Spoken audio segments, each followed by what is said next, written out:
Ladies and gentlemen, welcome back to my channel. I want to ask you something that might sting a little, but only because it's real. Have you ever found yourself staring at your phone, wondering if she's going to call, waiting, hoping, overthinking every moment, every text thread, every last word you sent, and yet silence, nothing, not a single call, not even a thinking of you. It's like you're always the one reaching out, always the one initiating, always the one putting your heart on the line, while she seems comfortably distant.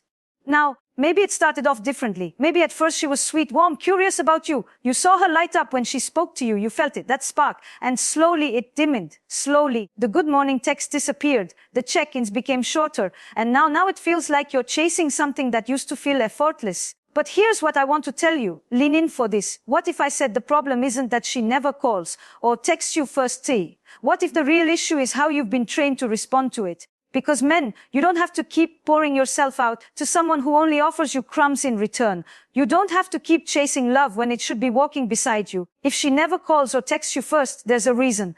And there's a response, an intentional, powerful, magnetic response that doesn't come from begging or backing down, but from understanding yourself, understanding her psychology and reclaiming your presence. So today we're going to shift something inside of you, not with games, not with manipulation, but with awareness, with grounded masculinity, with emotional clarity. Have you ever found yourself in that strange place between hope and confusion, that liminal space where you're constantly asking, should I text her again? You scroll back through the last few messages, you notice a pattern. It's you, all you, initiating the conversations, keeping the energy alive, being the one who reaches out first. Again and again and again, and sure, maybe she replies, maybe she even sends a few emojis that keep you holding on. But deep down you feel the weight of emotional labor falling mostly, if not entirely, on your shoulders.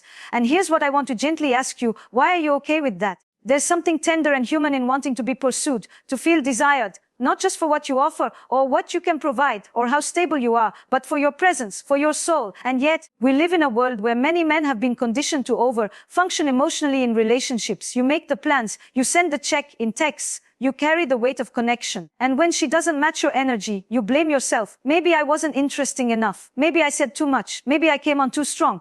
But maybe, just maybe, it's not you. Maybe it's not about what you're doing wrong, but what you've been tolerating too long. You see, one of the most subtle shifts in the early stages of dating is energy. Who initiates it? Who sustains it? And more importantly, who responds when you stop? When she never reaches out first, it's not just about the messages. It's about the investment. It's about reciprocity. It's about emotional symmetry. And I want to say this with love and clarity. When someone doesn't call or text you first, you're not being rejected. You're being invited. Invited to pause. Invited to reflect. Invited to ask yourself, am I moving towards someone who's standing still? Because love, real love, is not about chasing, it's about meeting. And when you're the only one who seems to be moving, then you're not actually in a relationship, you're in pursuit. Now, I'm not telling you to play games. I'm not going to hand you a script filled with tactics and countdowns and how long you should wait before responding. That's not intimacy, that's theater. And intimacy, real intimacy, cannot survive where performance replaces truth. What I want you to do is simple. I want you to notice, truly notice, observe how often you initiate. Observe how you feel after each exchange. Do you feel seen or do you feel spent? Do you feel uplifted or subtly dismissed? Does her energy mirror yours or does it feel like you're always reaching across a canyon hoping she'll meet you halfway? The first step to reclaiming your emotional power is to stop blaming yourself for someone else's indifference. I don't mean to imply she's cruel. Sometimes the issue isn't malice, it's mismatch. Some women may not be ready. Others may not know what they want. But here's what matters more than that. Do you know what you want?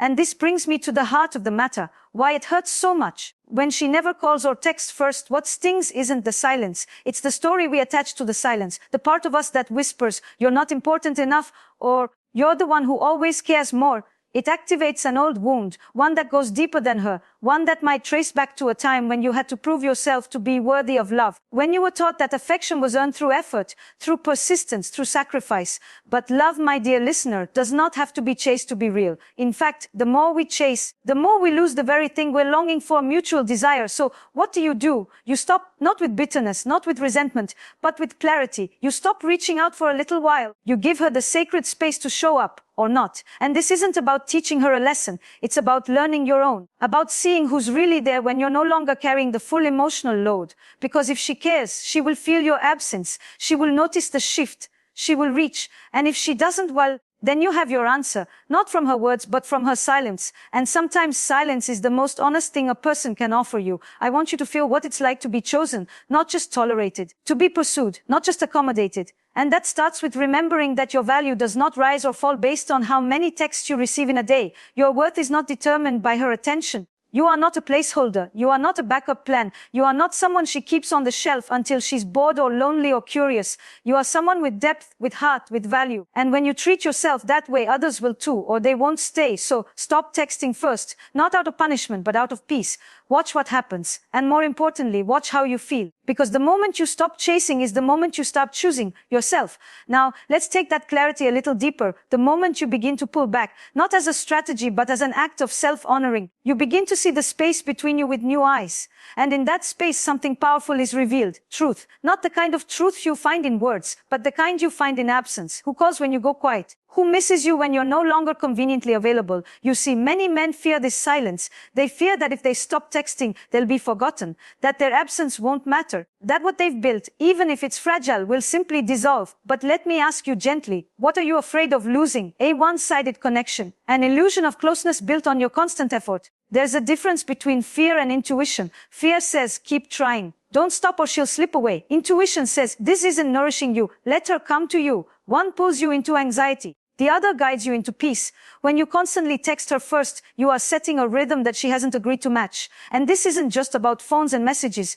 This is about energy, emotional currency, the investment of your time, your presence, your heart. When it's only flowing in one direction, eventually the well runs dry. So here's where things shift. Instead of anxiously waiting for her to fill the silence, I want you to turn your focus back to yourself. Because that anxious energy you carry, refreshing the app, checking the last time she was online, wondering what she's doing, none of it brings you closer to love. It brings you deeper into a cycle of self-doubt. But when you choose yourself, when you begin investing that same energy into your own presence, your friendships, your well-being, something transforms. You begin to radiate calm instead of craving validation. You start to feel solid. And from that place, you can observe her behavior not from a place of desperation, but discernment. And that's where real power lies, not in forcing her to respond, but in being clear on what you'll respond to. So what do you do when she never calls or texts you first? You stop chasing and start observing. Observation is quiet, strong, grounded. It doesn't require confrontation. It doesn't demand closure. It simply notices. Does she notice your absence? Does she try to reconnect, or does she continue to drift, comfortable in your silence because you were never more than a convenience?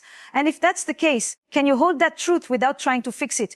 You see, relationships aren't always lost in a dramatic breakup. Sometimes they slip away in quiet avoidance, in messages never sent, in attention never returned. And when that happens, you're not meant to fight harder. You're meant to pause and feel what's true. Here's the hard truth. Some people like being pursued. They enjoy the attention, the validation, the security of knowing someone wants them without the emotional maturity to give it back. And when you stop chasing, their interest fades. Not because you did something wrong, but because their connection to you was never built on mutual desire. It was built on your effort alone. So again, I'm not asking you to play cold. I'm asking you to be curious. Let her show you who she is in your absence. And if she doesn't reach out, if days go by without a single check-in from her, then you must ask yourself this. Is this someone who wants to love me, or someone who only wants to be loved by me? Because there's a difference. One gives, the other takes. One sees you, the other uses you as a mirror for their own ego. And let's talk about the men who fear being alone, who fear that if they don't try harder, they'll end up with nothing. I want you to sit with this truth. Being alone is not the same as being abandoned. Being alone can be powerful. Being alone means you're not entertaining half love. It means you're holding space for someone who actually wants to meet you halfway. You are not less of a man for expecting reciprocity. You are not needy for desiring emotional investment. And you are not disposable just because someone else doesn't know how to show up. So if she never initiates, take a breath. Ask yourself not, why doesn't she text me? But rather, why am I accepting this as enough? The problem isn't her lack of texting. It's the way you've convinced yourself that this one-sided energy is normal. That your longing can be quieted by doing more, texting more, giving more. No, that's not love. That's overcompensation. That's emotional code switching. That's you dimming your standards to keep her from disappearing. But what if, just what if, you allowed her to disappear? What if you stopped fearing her silence and started trusting it? Because when you trust someone's silence, it speaks volumes. It tells you where you truly stand. And when a woman never initiates contact, it's not just about effort. It's about emotional presence, about availability, about interest. Now, I'm not saying that every woman who doesn't text first disinterested. Sometimes she's unsure. Sometimes she's been taught to wait. Sometimes She's testing your consistency. But even then, the question remains, do you want to build a connection that's based on testing or one that's rooted in mutual vulnerability? Because love, real love, isn't a battlefield. It's not a power struggle, it's a dance. And a dance only works when both partners move. If she never initiates, don't punish her. Don't send passive-aggressive messages. Don't disappear without explanation. That's ego. Instead, just stop texting for a few days. Let the silence unfold naturally. Let the truth emerge. And while you wait, not anxiously, but attentively, take inventory of how you feel. Not about her, but about yourself. Do you feel worthy? Do you feel grounded? Do you still feel like chasing? Or do you begin to see yourself more clearly? Because that's the most beautiful part of pulling back. You begin to remember who you are when you're not constantly trying to prove your value to someone else. And when she texts again, if she does, you'll know it's not because you begged or persuaded or performed. It's because she missed your presence, your peace, your energy. And if she doesn't text again, you'll know this too. Your presence was never the problem. Your effort wasn't wasted. It was just misdirected. The next time you want to reach out, first pause, breathe, and ask yourself this: is this connection mutual, or am I filling a gap that she isn't even trying to close? Because the truth is, you deserve to be wanted. You deserve to be remembered. You deserve to be pursued, not every second of the day, not in a way that feels forced, but in a way that feels intentional. Let her come to you. Let her show you what you actually mean to her. And whatever answer comes back through words or silence, receive it as a gift, because clarity is a gift even when it hurts, even when it's quiet, especially when it's quiet. There's something incredibly humbling about waiting and realizing no one is coming. Not her, not the message, not the validation. And while that silence can bruise your ego, it also gives birth to something far more important than reassurance. It gives birth to truth. Not the kind that screams, but the kind that whispers. It's time to stop chasing things that do not chase you back. When a woman never calls or texts first, what you're experiencing isn't just emotional absence, it's emotional inequality. And the moment you name it for what it is, you begin to reclaim your relationship with yourself. So what happens now? What happens when you stop texting? When you release the need to be the constant initiator? When the silence stretches longer than you expected? I'll tell you what happens. You begin to detox from the need for external validation, from the compulsion to fill silence with words, from the illusion that proximity equals intimacy. You start to see that chasing someone isn't romantic, it's exhausting. And more importantly, it's unsustainable. True connection, real love, doesn't need to be forced. It flows, it breathes. It may have moments of quiet, yes, but not chronic silence, not a consistent absence of effort, not the repeated reminder that you're the only one trying to hold the thread together. So now that you've stopped reaching out, and now that the silence is real, what do? You reorient. You stop living in emotional limbo and start asking the deeper questions. What kind of relationship do I actually want? Not just a woman who responds, but one who initiates. Not just someone who answers when you call, but someone who surprises you with a call of her own. Not because she has to, but because she wants to. Desire is never passive. It's not something that just shows up when prompted. It expresses itself through texts, through calls, through presence. And when someone desires you, you won't have to keep guessing. So many men lower the bar so far they begin to confuse minimal effort with affection. She replied, she must care. She didn't leave me on read. Maybe she's thinking about me. She said lol. That must mean we're still good. No, my love. You deserve more than occasional pings. You deserve presence. You deserve someone who remembers you, not just someone who reacts to you. And this is where boundaries come in, not walls. Boundaries, healthy, compassionate lines drawn not to push others away, but to protect your emotional peace. A boundary might look like this. If I'm always the one initiating, I'll take a step back to see if she'll step forward, not to manipulate, not to punish, but to see, to truly see the dynamic without your effort constantly camouflaging her apathy. You see, when we overfunction in relationships, we often cover up how little the other person is showing up. And when you finally stop, the silence you feared becomes the silence that frees you, because it speaks volumes. And here's the other thing no one talks about. When you stop texting first, she might reach out, but not in the way you hoped. She might send a casual, hey stranger, or a hope you're doing well, or even just a reaction to your story on Instagram. Something light, something non-committal, just enough to hook you back in, just enough to keep the dynamic alive, but not enough to change it. And you'll feel tempted to respond immediately, to fall back into old patterns. But pause, ask yourself, is this contact or connection? Is this reciprocity or reeling you back into a one-sided loop? Because breadcrumbs are not meals. And you, my dear men, are not meant to survive on emotional scraps. When someone wants you, you won't feel confused. You won't feel like you're asking for too much by expecting them to text you first once in a while. You won't feel like your presence is only valuable when you show up first. So if she reaches out, observe how. Is she emotionally present? Is she engaged? Is she reaching to reconnect, or just checking to see if you're still there? If she doesn't reach out at all, if the silence stays still and unbroken, you have your answer too. And I know it hurts. I know it can feel like rejection. But what if it's not rejection? What if it's redirection? What if her silence is the universe's way of clearing space? What if you stopping the chase is how you make room for someone who actually wants to run beside you? I want you to picture something. Someone who sees your messages and smiles because she was just about to text you. Someone who asks how your day was before you have to say it. Someone who thinks of you not just when she's bored or needs attention, but because you've made an impression on her soul. Someone who doesn't just receive your love, but reflects it back in kind. That woman exists, but you'll never meet her if you keep chasing someone who doesn't even want to hold your hand.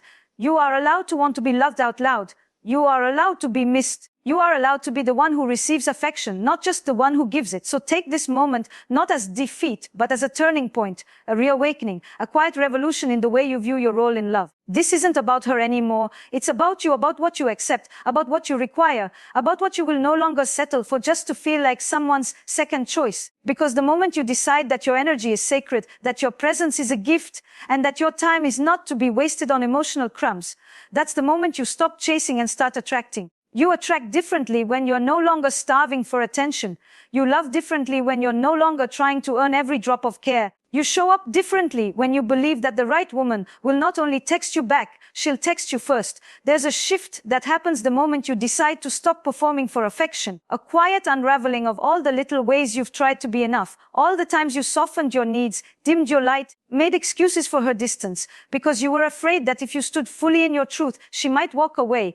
But here's the paradox: when you finally stop trying to be enough for someone else, you finally become enough for yourself. And that changes everything, because what you tolerate teaches people how to treat you. Every unreturned call, every one-sided effort, every unanswered message. When you keep showing up despite that, you teach her that your love doesn't require reciprocity, that you'll keep pouring even when your cup is empty, that your need for her outweighs your need for self-respect. But you're wiser now. You've paused, you've created space. And in that stillness, something deeper is awakening. Standards, not walls, not ultimatums, but a quiet understanding of what you can no longer betray within yourself. And so, when she never calls or texts, first, you no longer spiral. You no longer make excuses. You simply notice. And that noticing gives you power. It gives you peace. Because now you're not trying to get a reaction. You're watching for consistency. There's something I call emotional echo. It's what happens when your actions begin to change and people start to notice the absence of the version of you they used to rely on. Maybe she feels your withdrawal. Maybe she starts sending signals again. A late night message, a selfie,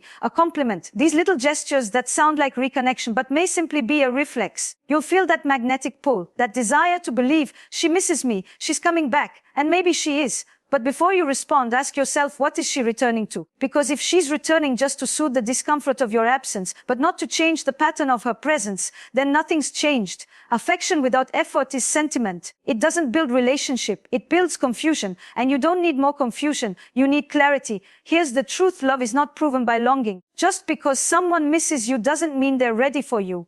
Just because they notice you're gone doesn't mean they know how to meet you where you are. So when she finally texts, if she does, listen not to the words but the pattern. Does she ask about your life? Does she want to know how you've been? Or is she sending a photo to remind you of what you're missing? Does she offer plans or just attention? Is she checking in out of genuine care or boredom? These aren't harsh questions. They're sacred ones. Because the older you get, the less time you have for guessing games. You want to love deeply, but only if the love goes both ways. You want to give fully, but only if the space you're pouring into doesn't leak. And this is where your discernment becomes your strength. You begin to notice not just who reaches out, but how. Not just what they say, but how consistently they show up. You begin to trust your gut more than your hopes, your intuition more than your fantasy. Because here's the thing, there are women who will never call or text first. Not because they don't care, but because they're used to being pursued. Because culture taught them that men should always initiate. Because vulnerability is scary. Because maybe they've been hurt too. And if that's the case, your silence might stir something unexpected inside her. A realization, a feeling she didn't want to feel. An urge to meet you halfway because something inside her knows you're not like the others. You're not a placeholder. You're a man of presence, depth, intention. And if she rises to that, if she begins showing effort, not in grand gestures but in consistent ones, then that's beautiful. That's growth. That's a relationship being born, not out of one person's persistence, but out of mutual courage. But if she doesn't, if the silence remains or her responses stay shallow, fleeting, lukewarm, then you know, without drama, without resentment, without needing to ghost or confront. You simply know. You release her in your heart, not out of anger but gratitude. Gratitude that she revealed herself without you having to chase clarity. Gratitude that the energy you gave wasn't wasted. It taught you about your own capacity to love. And now you get to give that love to someone who knows how to return it. Because this is what healing looks like. Not needing to be everything for someone who gives you almost nothing. Not feeling guilty for asking, what about me? There is a woman out there who will feel your silence like an ache, not because she's needy, but because she values you. She'll call you first, not to prove anything, but because she wants to, because she was thinking of you, because you crossed her mind and she trusted the impulse. That kind of connection is rare, but it's real, and it doesn't come when you're still holding on to a version of love that only exists in your head. You have to let go of fantasy to make room for reality, and that letting go, that surrender, isn't giving up. It's leveling up. It's you finally stepping into the kind of man who doesn't beg to be chosen because he knows he's already worth choosing. So stop checking your phone. Stop scanning for signs. Stop interpreting silence like it's a code you can crack. You are not here to convince someone of your worth. You are here to be loved in the open, not in fragments, not in digital breadcrumbs, not in apology texts and recycled sorry been busy excuses. You're not too emotional. You're not too invested. You're not too much. You just haven't been with someone who can match your depth. But now, you're ready to wait for that, to hold out for the kind of connection that doesn't need chasing. The kind that mirrors your care, the kind that calls you first because she wants to, because you matter, because you are remembered, because you are wanted, not just when it's convenient, but even when it's quiet. You've walked with me this far, through the silence, through the wondering, through the moments where your fingers hovered over your phone, aching to say something, anything that might stir her into responding. But you didn't. You chose to pause, to pull back, to feel the truth rise to the surface. And now you're here. And I want to tell you something you may not hear enough. I'm proud of you, not because you played it cool, not because you waited the perfect number of hours before replying, not because you cracked some dating algorithm, but because you stopped abandoning yourself for the sake of temporary attention. Because that's what we do, isn't it? We shrink, we adjust, we hold back our needs. We overextend, thinking love is something we earn instead of something we receive. We accept inconsistency and call it being understanding. We make excuses for someone's lack of effort and call it being patient. But what you've done now, what you've chosen by not chasing, by not filling the gap with more words, more emojis, more outreach, you've chosen yourself, and you've done it without drama, without accusation, without turning this into a story of villains and victims. That's emotional maturity. That's grounded masculinity. That's what it looks like when a man steps into his own worth, not with ego, but with calm certainty. Now I want you to breathe. Yes, right now. Close your eyes for just a moment. Inhale, exhale, feel that. That's space. That's your life returning to you. That's your nervous system relaxing after days, weeks, maybe even months of emotional anticipation. That's what it feels like to no longer be waiting for someone else to give you permission to feel wanted. You gave that to yourself. You've done something powerful. You've moved out of reaction and into reflection. You've created space where you were once filling all the gaps with effort. And maybe she reached out, or maybe she didn't. But either way, you see the dynamic clearly now. Because when someone never calls or texts you first, it's not about their phone habits. It's not even about their schedule. It's about their emotional engagement. Do they want to reach out? Do they think about you? Do they miss you? Because when we care, we reach. That's what humans do. We connect, we check in, we show up not out of obligation, but from genuine desire. And the most dangerous thing we can do is mistake proximity for presence. Just because someone is in your phone doesn't mean they're in your life. Just because someone replies doesn't mean they're investing. Just because you're not blocked doesn't mean you're being loved. You don't need permission to want more. You don't need to justify why silence hurts. You don't need to explain why effort matters to you. That's not insecurity, that's clarity. That's having a standard. And standards are not demands. They're invitations. Invitations for people to meet you at your level or gently step aside so someone else can. And the most attractive man in any room, he's not the loudest. He's not the one who texts first every time just to prove his consistency. He's the one who knows how to sit with himself, who listens to silence and doesn't rush to fix it, who doesn't confuse availability with desperation, who can love fully without betraying his own needs. So if she comes back, if she begins to text more, to show up, to mirror your energy, then beautiful. Let that unfold. Let her surprise you. Let her effort be the new rhythm, not because you demanded it, but because you stop compensating for the lack of it. But if she doesn't, if the silence stretches, if the distance holds, then let her go. Gently, fully, completely. Don't keep half dating someone in your head. Don't hold the door open for a love that never had the courage to walk in fully. You deserve a love that calls you back. You deserve a woman who misses you when you're quiet, not just one who responds when you're loud.